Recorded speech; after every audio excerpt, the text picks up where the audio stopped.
নবী সাল্লাল্লাহু আলাইহি ওয়াসাল্লাম আপনি দীনকা ইয়াফিকাল আমালুল কলিল আও কামা ক্বালা নবী আলাইহিস সালাতু ওয়াস সালাম। আল্লাহর পয়গম্বর বলেন অল্প বিশুদ্ধ আমলে তোমার ঈমানকে খাঁটি করে নাজাত দেওয়ার জন্য, জান্নাত পাওয়ার জন্য যথেষ্ট। জোরে বলো সুবহানাল্লাহ। ওরে আল্লাহ, সারা রাত দাঁড়ায় নামাজ পড়ে ইখলাসের নামাজ নাই, কোনো লাভ নাই। পাঁচ ওয়াক্ত নামাজ পড়ো জামাতের সাথে, কিন্তু ইখলাস নাই, আন্তরিকতা নাই, কোনো লাভ নাই। রোজা রাখো সারা বছর, নফল নামাজ পড়ো, নফল রোজা রাখো, কিন্তু ইখলাস নাই, কিন্তু এই রোজারও কোনো কাজ নাই, কোনো লাভ হবে না। হজ করতে গেছে, হজের মধ্যে যদি ইখলাস না থাকে, আন্তরিকতা না থাকে, বিশুদ্ধতা না থাকে, ওই হজ কোনো কাজে আসবে না, কোনো লাভ নাই। শুধু ইবাদত বন্দেগী হবে একমাত্র কার জন্য হওয়া চাই? আর জোরে বলেন কার জন্য? কুল ইন্না সালাতি ওয়া নুসুকি ওয়া মাহইয়ায়া ওয়া মামাতি লিল্লাহ।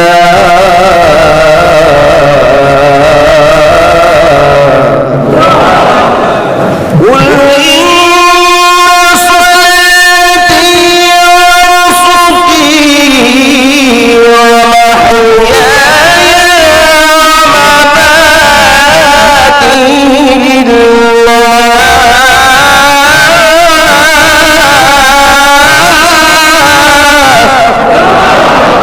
ومحياي ومماتي لله رب العالمين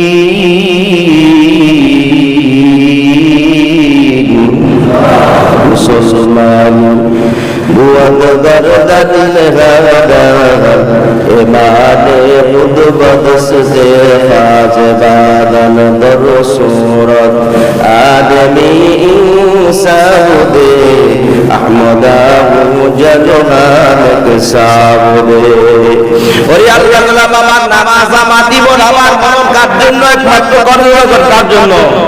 আমি নামাজ পড়বো আল্লাহর জন্য, আমি রোজা রাখবো আল্লাহর জন্য, হজ করবো আল্লাহর জন্য, আমার কুরবানি হবে আল্লাহর জন্য, দুনিয়ার মানুষকে দেখানোর জন্য না। ঠিক কি না? ধরে কর এই আল্লাহর গোলাম, আমার বেঁচে থাকার জন্য, সুস্থ থাকার জন্য খাওয়া লাগবে, খেতে হবে। ওই খাওয়া দাওয়া কার জন্য হওয়া চাই? আরো জোরে বল, কার জন্য? আমার ঘর, আমার থাকার জন্য, ঘরের দরকার, ওই ঘরটাও কার জন্য? যদি নিয়মটা ঠিক করেন তাহলে প্রতি পদক্ষেপে কদমে সওয়াব আছে। জোরে বলেন সুবহানাল্লাহ।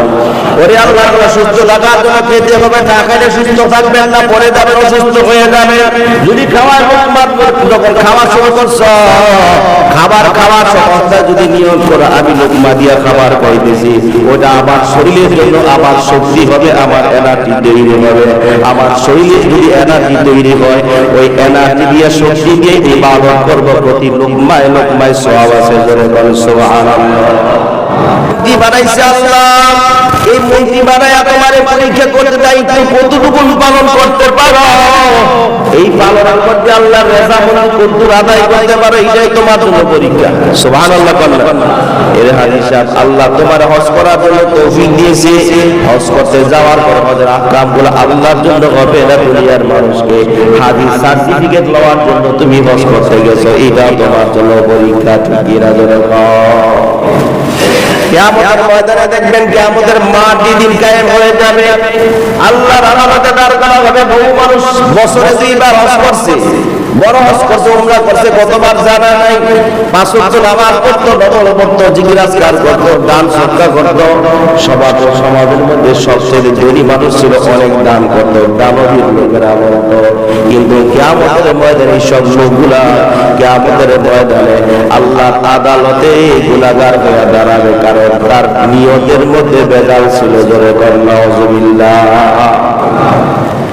বেশি বেশি দান করলে লোকেরা দানবীর কইবে, বেশি বেশি নামাজ পড়লে লোকেরা মুসল্লি বলবে, তারা বলতে বড় আবেদ। হজ বেশি বেশি করলে লোকেরা হাদিস সাহেবকে ডাক দিবে, আছে না নাই? হজ করতে আসার পরে, হজ করে আসার পরে হাদিস সাহেবকে ডাক না দিলে বেজার হয়ে যায়, রাগ হয়ে যায়, আছে না নাই? কথা বলা এরকম লোক নাই?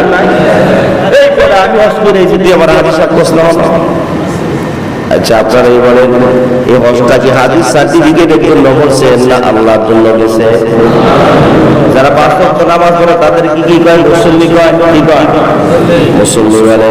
হজ করা যেমন ইবাদত, নামাজ পড়া ইবাদত, তারপরে আপনি হজ করে যদি হাদিস সার্টিফিকেট পাওয়া যায়, হাদিস সার্টিফিকেট যদি নামের আগে যদি লেখাও লাগে, যারা 5 ওয়াক্ত নামাজ পড়ে তাদের নামের আগে কেন মুসল্লি থাকবে না? কথা কয় না? ঠিক বলি নাই? হাদিস যদি লেমন লাগাস করলে তাইলে 5 ওয়াক্ত নামাজও তো পড়ো, তার নামের আগে মুসল্লি আগে লাগালো, মুসল্লি এটা দিয়ে লাগায়। কথা কয় এটা লাগায় কেউ? কিন্তু ওটা যদি না লাগায় হাদিস সাহেব কেন লাগাও? কেন আল্লাহ সার্টিফিকেট লাগবে আমার? হজ সার্টিফিকেটের জন্য করি নাই, কার জন্য করছি? এটা খেয়াল থাকা যায়। আমার জীবন মরণের যত ইবাদত সব কার জন্য? قال النبي صلى الله عليه وسلم أقم دينك يكفيك العمل القليل أو كما قال النبي عليه الصلاة والسلام আল্লাহর পয়গম্বর বলেন, অল্প বিশুদ্ধ আমলে তোমার ঈমানকে খাঁটি করে নাজাত দেওয়ার জন্য, জান্নাত পাওয়ার জন্য যথেষ্ট। জোরে বলো সুবহানাল্লাহ। ওরে আল্লাহ, সারা রাত দাঁড়ায় নামাজ পড়ে ইখলাসের নামাজ নাই, কোনো লাভ নাই। 5 ওয়াক্ত নামাজ পড়ো জামাতের সাথে, কিন্তু ইখলাস নাই, আন্তরিকতা নাই, কোনো লাভ নাই। রোজা রাখো সারা বছর, নফল নামাজ পড়ো, নফল রোজা রাখো, কিন্তু ইখলাস নাই, কিন্তু এই রোজারও কোনো কাজ নাই, কোনো লাভ হবে না। হজ করতে গেছে, হজের মধ্যে যদি ইখলাস না থাকে, আন্তরিকতা না থাকে, বিশুদ্ধতা না থাকে, ওই হজ কোনো কাজে আসবে না, কোনো লাভ নাই। যত ইবাদত বন্দেগী হবে একমাত্র কার জন্য হওয়া চাই? আর জোরে বলেন কার জন্য? قل إن صلاتي ونسكي ومحياي ومماتي لله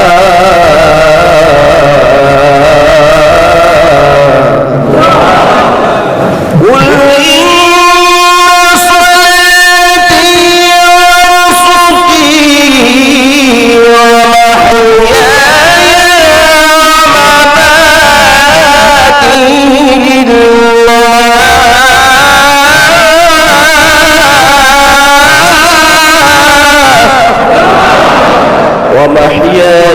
ومماتي لله رب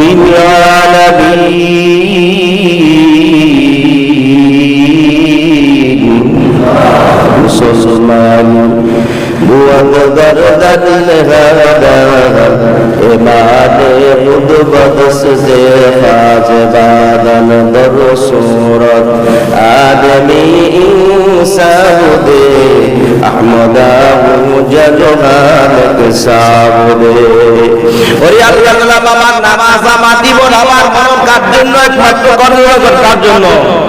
আমি নামাজ পড়বো আল্লাহর জন্য, আমি রোজা রাখবো আল্লাহর জন্য, হজ করবো আল্লাহর জন্য, আমার কুরবানি হবে আল্লাহর জন্য, দুনিয়ার মানুষকে দেখানোর জন্য না। ঠিক কি না? ধরে কর এই আল্লাহর গোলাম, আমার বেঁচে থাকার জন্য, সুস্থ থাকার জন্য খাওয়া লাগবে, খেতে হবে। ওই খাওয়া দাওয়া কার জন্য হওয়া চাই? আরো ধরে কর কার জন্য? আমার ঘর, আমার থাকার জন্য ঘরের দরকার, ওই ঘরটাও কার জন্য? যদি আমরা ঠিক করেন তাহলে প্রতি পদক্ষেপে প্রতি কদমে সওয়াব আছে। জোরে বলেন সুবহানাল্লাহ। ওরে আল্লাহ, সুস্থ থাকার জন্য খেতে হবে, না খেলে সুস্থ থাকবেন না, পরে যাবেন অসুস্থ হয়ে যাবে। যদি খাওয়ার যখন খাওয়া শুরু করছো, খাবার খাওয়ার অবস্থায় যদি নিয়ম করো আমি লোকমা দিয়া খাবার খাইতেছি, ওটা আমার শরীরের জন্য আমার শক্তি হবে, আমার এনার্জি তৈরি হবে। আমার শরীরে যদি এনার্জি তৈরি হয়, ওই এনার্জি দিয়ে শক্তি দিয়ে ইবাদত করব, প্রতি লোকমায় লোকমায় সওয়াব আছে। জোরে বলেন সুবহানাল্লাহ। থাকার জন্য ঘরের দরকার আছে না নাই? কথা বল, আছে না নাই? যদি নিয়ম করো আমার ঘরটার জন্য ইবাদতের জায়গা বানাবো, আমার বিবিরা, আমার মেয়েরা, আমার পুত্রপুত্র ঘরের মধ্যে পর্দায় রাখবো, তাহলে ঘরের ভিতরে যতদিন থাকবা সওয়াব। সুবহানাল্লাহ। ঘরের জন্য জানালা দরকার আছে না নাই? দরজা দরকার আছে না নাই? আপনি যদি নিয়ম করে জানালা বানাইলাম, জানালা দিয়ে মসজিদের মিনার থেকে আজানের আওয়াজ শুনবো, এই জানালা যতদিন থাকবে ততদিন ঘরের মধ্যে সওয়াব প্রতি সেকেন্ডে লেখা হবে। সুবহানাল্লাহ। ঘরের ভিতর থেকে ঘরের ভিতরে ঢোকার জন্য, বের হওয়ার জন্য দরজার দরকার আছে না নাই? এই আপনারা আমার কথা বুঝেন নাই? জোরে হানা করেন না। মাঠে পড়বে কষ্ট জোরে আওয়াজ না পেলে মনে হয় আপনারা বুঝেন না, জোরে জোরে নাকি ঘর বানানোর জন্য, ঘরের ভিতরে ঢোকার জন্য ঘরের দরজা দরকার আছে না নাই? এরই আল্লাহ বলে ঘরের দরজা বানানোর সময় যদি নিয়ত করে দরজা দিয়ে আমি মসজিদে যাব, আবার মসজিদ থেকে ঘরের ভিতরে দরজা দিয়ে ঢুকবো, ওয়াজের ময়দানে যাব, কোরআনের মাহফিলে যাব, দরজা দিয়ে ঢুকবো আবার বের হইব। এই দরজা যতদিন থাকবে নিয়তের কারণে প্রতি সেকেন্ডে সেকেন্ডে সওয়াব লেখা হবে। জোরে বল সুবহানাল্লাহ। এরই আল্লাহর গোলাম ইব্রাহিম আলাইহিস সালাতু ওয়াস সালাম কেমন আল্লাহর পাগল ছিল, কেমন একলা ছিল। আল্লাহর গোলাম পাহাড়ের কিনারে বকরি চড়াইছিল, দুম্বা বকরি এগুলা ফালাই দিছে চলতেছে যাত্রার গতিতে, কিন্তু আল্লাহর গোলাম ইব্রাহিম আলাইহিস সালাতু ওয়াস সালাম ওই দিকে খেয়াল নাই, বেড়া বা বকরিকে বাঘে খেয়ে ফেলে না নেকড়ে খেয়ে ফেলে দিবে, তার কোনো খেয়াল নাই। আল্লাহর গোলাম পাহাড়ের কিনারের মধ্যে বসে বসে আল্লাহ আল্লাহ আল্লাহ আল্লাহ বলে আল্লাহ আল্লাহ আল্লাহ আল্লাহ আল্লাহ আল্লাহ আল্লাহ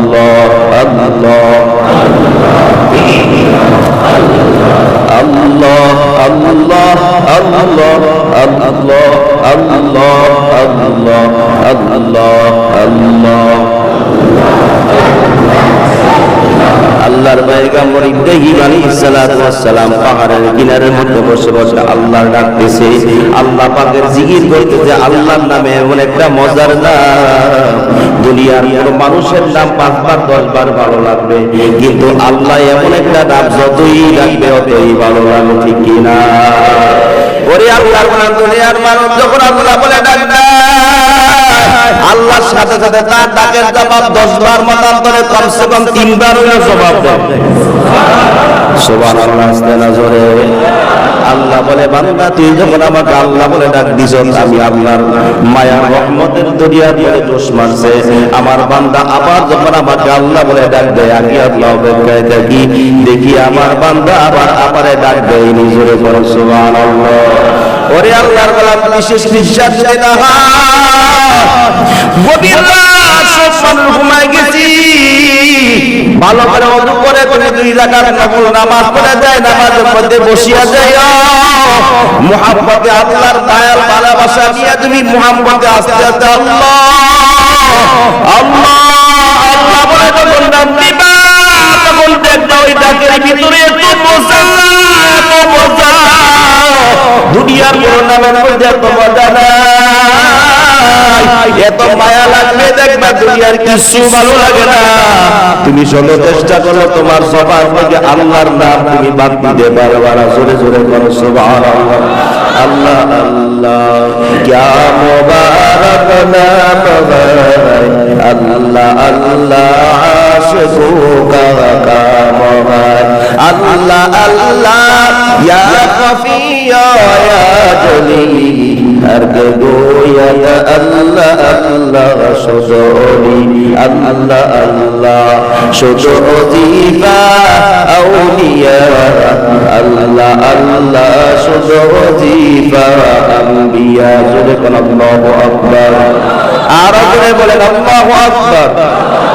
ইব্রাহিম আলাইহিস সালাতু ওয়াস সালাম পাহাড়ের মধ্যে কিনারে বসে বসে আল্লাহ ডাকতেছি, শয়তান পরীক্ষা করার জন্য তার সাথে হাজির। শয়তান এসে বলতে লাগলো, ইব্রাহিম আমি মুসাফির মানুষ, আমি মুসাফির মানুষ, বাড়ি যাওয়ার জন্য কোনো টাকাও নাই, কোনো বাহনও নাই, তোমার তো অনেকগুলা বকরি দুম্বা উট আছে, আমাকে একটা উট দান করো, তাহলে আমি আমার বাড়ি যাইতে পারবো। ইব্রাহিম আলাইহিস সালাতু ওয়াস সালাম বলে, দূর হয়ে যাও, আমি আমার মালিকের নাম ডাকতেছি, কেন ডিস্টার্ব করো? এর মুসাফির, তোমার যতগুলা উট দরকার, যা দরকার সব নিয়ে যাও, তারপর আমার মালিকের নাম থেকে আমাকে গাফেল করে দিও না। জোরে বলো সুবহানাল্লাহ। يا أيها الذين آمنوا لا تلهكم أموالكم ولا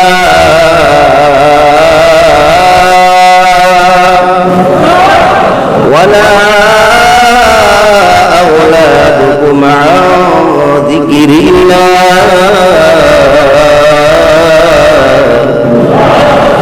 يا أيها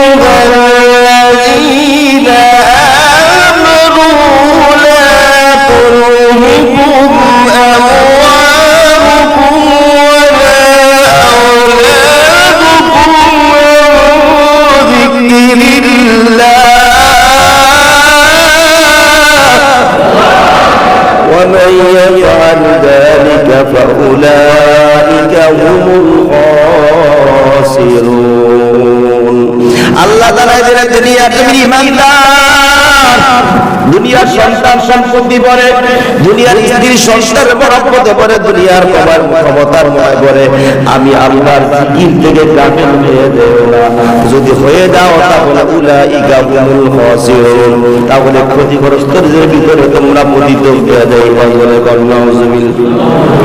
এই জন্য সুখে দুঃখে কারে রাখবেন? আরো জোরে করে কারে রাখবেন? সুখ দেওয়ার মালিককে, অসুস্থ করার মালিককে, বিপদ দেওয়ার মালিককে, বিপদ থেকে উদ্ধার করার মালিককে। সব কিছু যেহেতু করতে পারে তাহলে প্রতি মুহূর্তে কারে রাখবো? আরো জোরে করে কারে রাখবেন? আল্লাহ যে বললেন সব আছে, আবার সব কি হয় নাই? আল্লাহ ডাকলে সব হবে না? গুনাহ হবে? কোরআনুল কারীমের একটা সূরা আছে, সূরাতুল মুজাদালা। এমন কোন আয়াত নাই যে আয়াতের মধ্যে আল্লাহ শব্দটা উল্লেখ করা হয় না। এমন আয়াত আছে, ওই আয়াতের মধ্যে 3 বার 4 বার আয়াতের মধ্যে আল্লাহ আল্লাহ শব্দ উল্লেখ আছে। জোরে করে সুবহানাল্লাহ।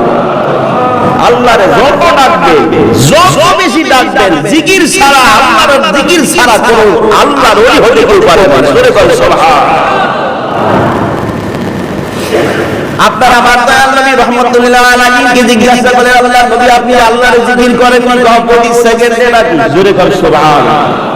তাহলে কি আপনি টয়লেটে রাখেন? কাহা কেমনে? আমি জবান বন্ধ রাখি, কিন্তু মনে মনে অন্তরের মধ্যে আল্লাহ জিকির জারি থাকে। জোরে করে সুবহানাল্লাহ। রূহের খোরাক হলো জিকির। জোরে করে কিসের জিকির? কার জিকির? রূহের খোরাকের জন্য বেশি বেশি জিকির করবেন, কোরআন তেলাওয়াত করবেন, এটা রূহের খোরাক। আর আমরা হামমুকেরা কিছু লোকেরা কয় গান হলো নাকি রূহের খোরাক। নাউযুবিল্লাহ। আচ্ছা আপনি গান দিয়ে কি রূহের খোরাক গ্রহণ করবেন? গানের মধ্যে প্রশান্তি আছে, এটা কানের মধ্যে শুনলে 2-1 সেকেন্ড 5 মিনিট 10 মিনিট ভালো লাগবে, এর বেশি ভালো লাগবে। কিন্তু রূহের যে খোরাক আছে, এটা খাবার পাওয়া, এই রূহের খোরাক রূহকে জিন্দা রাখার জন্য, সতেজ সবল রাখার জন্য আল্লাহ জিকির আর কোরআন তেলাওয়াত থেকে বেশি কোনো ঔষধ নাই। জোরে করে সুবহানাল্লাহ। ইব্রাহিম আলাইহিস সালাতু ওয়াস সালামকে আমার বলা হলো, আপনি আমার 10টা দেন, 10টা না তার যা দরকার সব নেই। জোরে করে সুবহানাল্লাহ। আবার বলতে লাগলো 10টা না 100 দরকার। তোমার 100 কেন দরকার? তোমার এই আমার কত উম্মত বকরিগুলো আছে সবগুলা তুমি নিয়ে যাও, তারপর আবার মালিক আল্লাহর জিকির থেকে আমি ইব্রাহিমকে গাফিল করো না। জোরে করে সুবহানাল্লাহ। আল্লাহ পরীক্ষা করে, শয়তানরা আল্লাহকে দেখ শাস্তি, ইব্রাহিমকে পরীক্ষা করতে গিয়েছে, ইব্রাহিম ওর কাছে পাস। জোরে করে সুবহানাল্লাহ। আর জোরে করে সুবহানাল্লাহ। এমন একটা পয়গম্বর ছিল, এমন একটা পয়গম্বর, উনি মেহমান ছাড়া কোনো খাবার খাইতেন না। সুবহানাল্লাহ। এখনো ওনার রওজার কবরের পাশে, মাজারের পাশে, ওনার কবরের পাশে মেহমানদারি আজও পর্যন্ত অব্যাহত। ওখানে শত হাজার হাজার মানুষকে প্রতিদিন মেহমানদারি করা হয়। সুবহানাল্লাহ। ইব্রাহিম আলাইহিস সালাতু ওয়াস সালামের সেই সুন্নতে এখনো তারা জিন্দা আছে। আলহামদুলিল্লাহ বলে।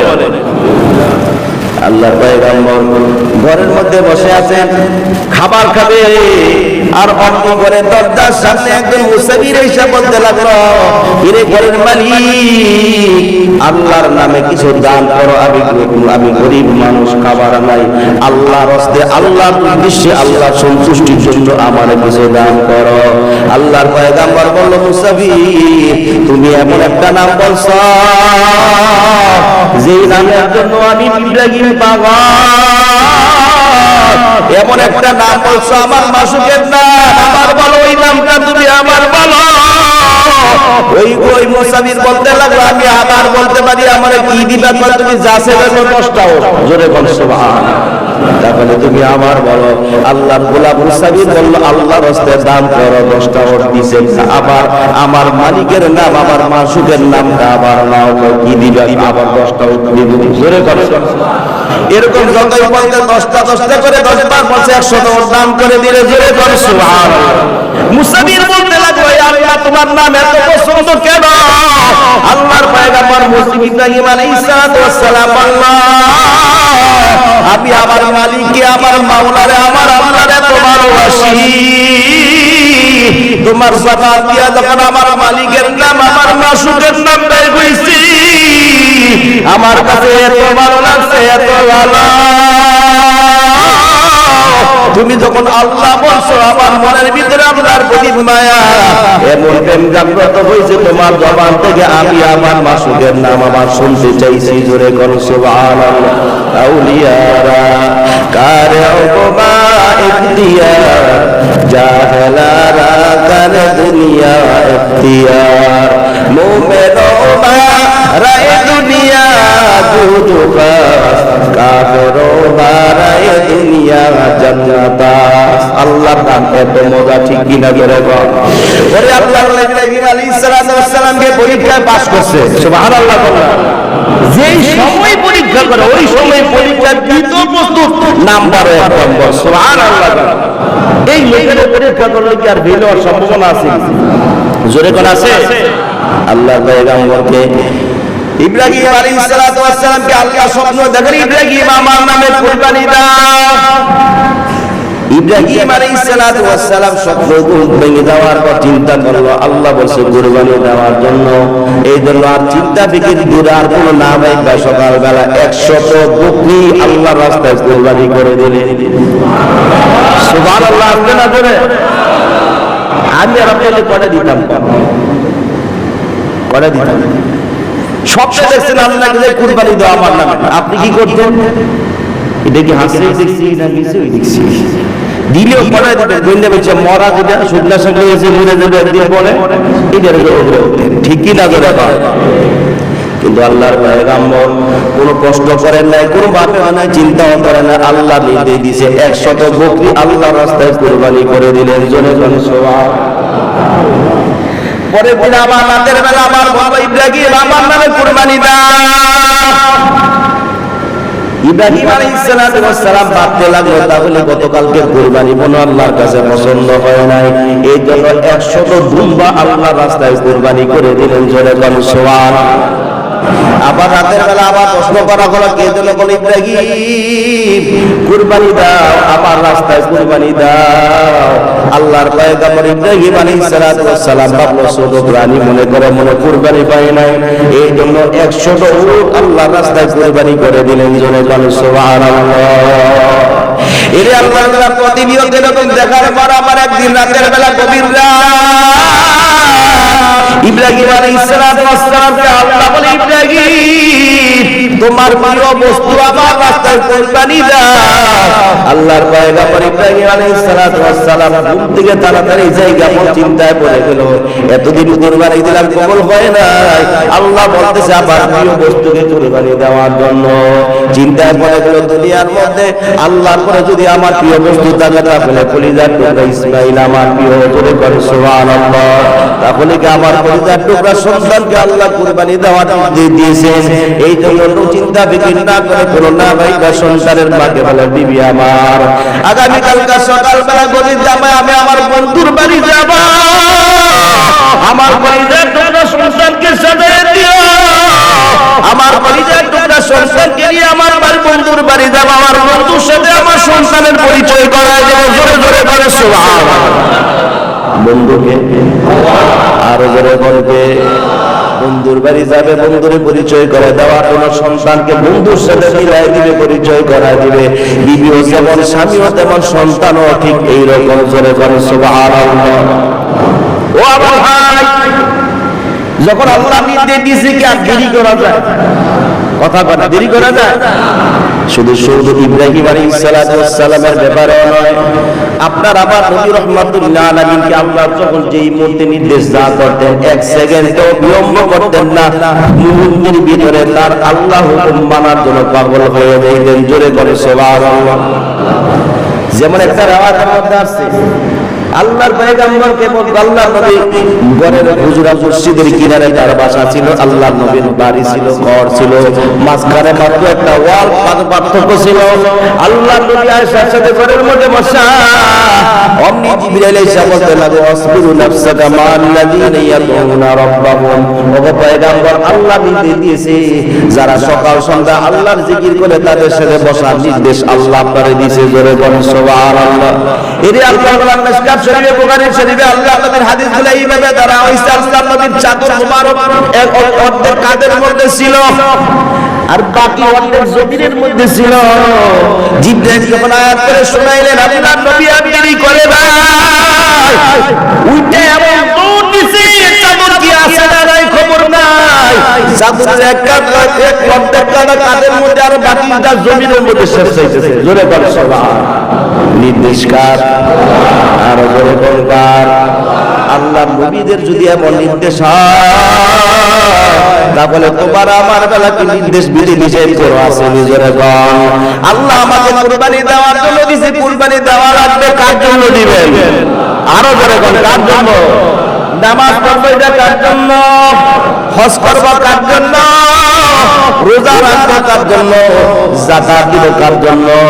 যত ইবাদত বন্দেগী হবে সব একমাত্র কার জন্য হওয়া যায়? আরো জোরে বল কার জন্য? অনেকে বড় কুরবানি দেয়।